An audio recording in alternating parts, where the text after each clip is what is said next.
لیکن زہیر بھائی آج کل ہر شخص قلت رزق، قلت دولت کا یہاں پہ ایک طرح سے گلا کرتا ہوا، کمپلین کرتا ہوا نظر آتا ہے۔ قرآن حکیم کی طرف اگر ہم دیکھتے ہیں، کسی ایک جگہ بھی اللہ تعالیٰ نے مال کو جمع کرنے، بلکہ مال کو جمع کرنے کو تو برا قرار دیا گیا ہے، مال کو خرچ کرنے کو کہا گیا ہے۔ کیا وجہ ہے کہ ہم اس جگہ پہ تھوڑے ڈگمگا گئے ہیں؟ یہ ہمارا نفس ہمیں اکساتا ہے مال کو جمع کرنے کے لیے، شیطان اکساتا ہے، اور خاص طور پہ رمضان کے مہینے میں بھی ہم قیمتوں کو ڈبل کر کے اپنے مال ہی کو ڈبل کرنا چاہتے ہیں، نیکیوں کے ڈبل کرنے کی بات بہت پیچھے رہ جاتی ہے۔ بسم اللہ الرحمن الرحیم۔ ایک تو سب سے پہلے بہت خوبصورت میرے دونوں بھائیوں نے وضاحت کر دی شیطان کی، اسی بات کو میں آگے بڑھاؤں گا۔ بعض جگہ ہم اللہ کے بعض پیغام کو اپنی مرضی کے مطابق مولڈ کر لیتے ہیں، یا سمجھ لیتے ہیں یا مولڈ کر لیتے ہیں۔ اللہ نے کہا، جیسے رسول نے فرمایا، دونوں علماء نے آپ کے سامنے بیان کیا کہ شیطان کو قید کر دیا جاتا ہے، تو ہم یہ سمجھتے ہیں کہ جی شیطان قید ہو گیا، اب ہم جو کر رہے ہیں وہ دین ہے، یہ ہم نے مولڈ کر لیا۔ اس کی ایک مثال میں قرآن کی آیت سے دوں۔ قرآن میں کہا ہے واللہ یہدی من یشاء، اللہ جس کی چاہتا ہے ہدایت کرتا ہے۔ تو اب ہر گمراہ آدمی یہ کہے کہ صاحب اللہ چاہتا ہی نہیں کہ میری ہدایت کرے، یہ اپنے مولڈ کرنا حدیث کو یا آیت کو مولڈ کرنا ہمارا۔ لیکن اللہ نے یہ بھی کہا اس کے آگے متعدد مقامات پر کہ اللہ ظالم کی ہدایت نہیں کرتا، اللہ فاسق کی ہدایت نہیں کرتا، اللہ کاذب کی ہدایت نہیں کرتا۔ تو ہمیں یہ ہماری ذمہ داری ہے کہ ہم ظلم، فسق اور کذب سے دوری اختیار کریں، پھر اللہ ہمیں راستہ دکھائے گا۔ اچھا زہیر بھائی، اسی بات سے ایک جو ہمارے یہاں بڑا کامن کسی بھی فارورڈ کے ساتھ ایک بات آتی ہے، یعنی خاص طور پہ اگر کوئی دینی بات کی جا رہی ہے، کوئی اچھی نصیحت کی جا رہی ہے، پرانا پا آخر میں لوگ دیتے ہیں کہ آپ کو شیطان روکے گا اس کو آگے بڑھانے سے، لیکن آپ ضرور اس کو بڑھائیے۔ تو یہ کیا بات ہوئی؟ وہ ویوز کے لیے ہوتا ہے، جو سچی بات ہے، تاکہ زیادہ سے زیادہ لوگ دیکھ لیں، اور پھر وہ یہ سوچیں ایسا نہ ہو کہ ہم گناہ گاروں میں شامل ہو جائیں، تو وہ یہ سوچ کے اس پیغام کو آگے پہنچا دیتے ہیں۔ لیکن بہرحال بات یہی ہے کہ رسول پاک صلی اللہ علیہ وسلم کا ارشاد پاک بھی یہی ہے کہ تم میں سے بہترین وہی لوگ ہیں جو اچھی بات کو سنتے ہیں اور آگے اس کو بڑھا دیتے ہیں۔ اور رسول پاک کی باتوں کو آگے پہنچانا تو بہت ہی زیادہ، اس میں تو رسول پاک نے فرمایا کہ وہ سرسبز و شاداب رہے جو میری باتوں کو آگے پہنچانے والا ہے۔ تو بے شک ہمیں اچھی باتوں کو آگے پہنچانا چاہیے، لیکن یہ بھی سوچنا چاہیے کہ جو باتیں انہوں نے لکھی ہیں اس کی تھوڑی ہم تحقیق کر لیں، کیونکہ بہت دفعہ ایسا ہوتا ہے کہ یہ جو اچھی باتوں کو یہ ویوز کے لیے یا ریٹنگ کے لیے لوگ لکھ دیتے ہیں، بہت دفعہ ایسا میں نے چیک کیا ہے کہ وہ حدیثیں صحیح نہیں ہوتی، یا ان میں جو الفاظ استعمال کیے جاتے ہیں وہ اس میں تقدس اور وہ حرمت نہیں ہوتی جو کہ رسول پاک صلی اللہ علیہ وسلم کے نام کے ساتھ ہونی چاہیے، یعنی جس انداز میں جی بالکل۔ تو اس لیے جو بھی بات آپ آگے بڑھا رہے ہیں پہلے خود بھی تحقیق کر لیں کہ کیا یہ صحیح ہے یا نہیں ہے۔ بالکل صحیح۔ اچھا جی، ایک کالر ہمارے ساتھ ہے، آئیے ان کی بات سن لیتے ہیں۔ ہیلو، السلام علیکم۔ وعلیکم السلام، سدرا سربت بات کر رہی ہوں۔ پہلی جنوری کے بعد آج بات ہو رہی ہے، کیسی ہو تم؟ دیکھیں پہلے وہ سال کی شروعات تھی، آج رمضان کی شروعات ہے، آپ کو رمضان بہت بہت مبارک ہو۔ تو آپ کو بھی بہت بہت مبارک ہو، دعاؤں میں یاد رکھیے گا۔ میں کہہ رہی تھی کہ کہتے ہیں کہ شیطان رمضان میں بند ہوتا ہے، اللہ تعالیٰ بند کر دیتے ہیں، تو پھر یہ جو باہر جب لوگ نکلتے ہیں غصے میں ایک دوسرے سے لڑائی ہے وہ، تو ان کو پھر غصہ کیوں آتا ہے؟ شیطان بہکاتا ہے نا جب شیطان بند ہے۔ بالکل صحیح، بہت بہت شکریہ سرور جی، یہی بات زیر بحث ہے یہاں پہ، ہم علماء اکرام کی بھی اس پہ رائے لے رہے ہیں۔ ایک اور کالر ہمارے ساتھ ہیں، آئیے ان کی بھی بات سنتے ہیں۔ ہیلو، السلام علیکم۔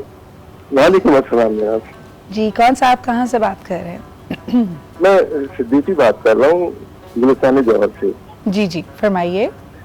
یہ ہم نے تو یہ سنا ہے کہ رمضان آتا ہے تو شیطان جو ہے وہ بند کر دیے جاتے ہیں، لیکن ہم یہ دیکھ رہے ہوتے ہیں کہ لوگ جو ہیں وہ منافع خوری بھی کر رہے ہیں اور جو جادو ٹونے بھی کر رہے ہیں، ایک دوسرے کے خلاف غیبتیں۔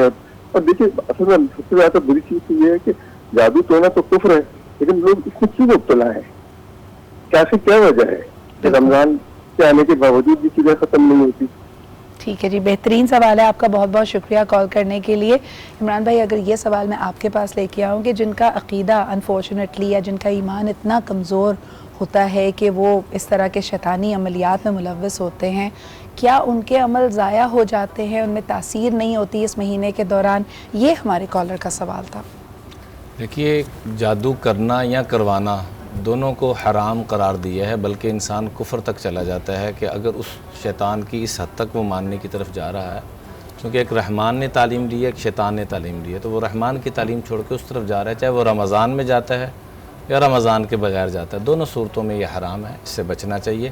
البتہ ہم نے آج نا ہر بیماری کو اپنی غفلت، اپنی سستی اور اپنی جسے کہتے ہیں نان پروفیشنل ہو کر ہم نے وہ سارا کچھ ڈال دیا جادو ٹونے کے اوپر۔ اللہ کا واسطہ ہے، اب کوئی نفسیاتی مریض ہے اس کو بھی جادو ٹونے، اب جس کے پاس لے کے جا رہے ہیں ممکن ہے اس بیچارے کو سورہ فاتحہ بھی نہ آتی ہو، اب جس کے پاس لے کے جا رہے ہیں ممکن ہے اس کو سورہ فاتحہ بھی نہ آتی ہو، اور دین کے بنیادی چیزیں پوچھی جائیں وہ نہ آتی ہو، لفظ قرآن کا لفظی ترجمہ کیا شاید یہ بھی نہ آتا ہو، قرآن سے اس نے کیا علاج کرنا ہے، قرآن کا لفظی ترجمہ جسے بار بار پڑھا جائے، مسلمان کا لفظی ترجمہ جس سے ہر ایک کو سلامتی پہنچے۔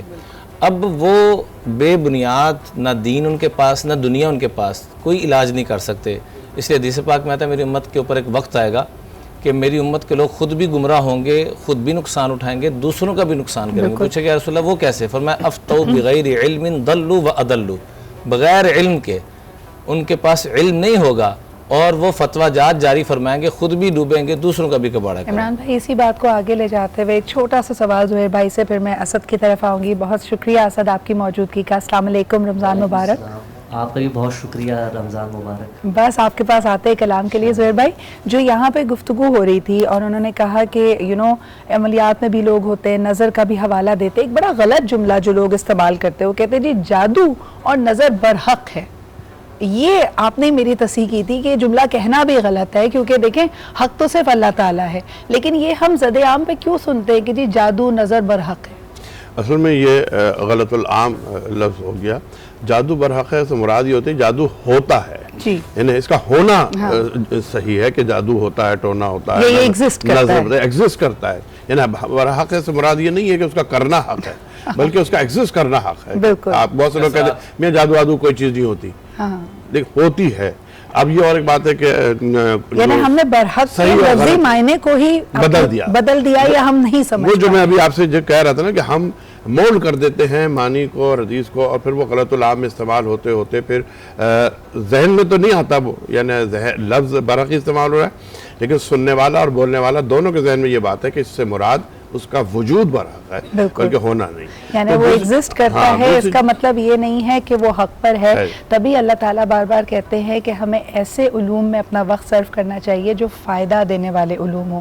یہ کالے علم ایگزسٹ کرتے ہیں، ان کا وجود ہے، ان کا اثر ہے، لیکن اللہ تعالیٰ ان تمام گناہوں سے ہمیں ہماری ایک طرح سے حفاظت فرمائے۔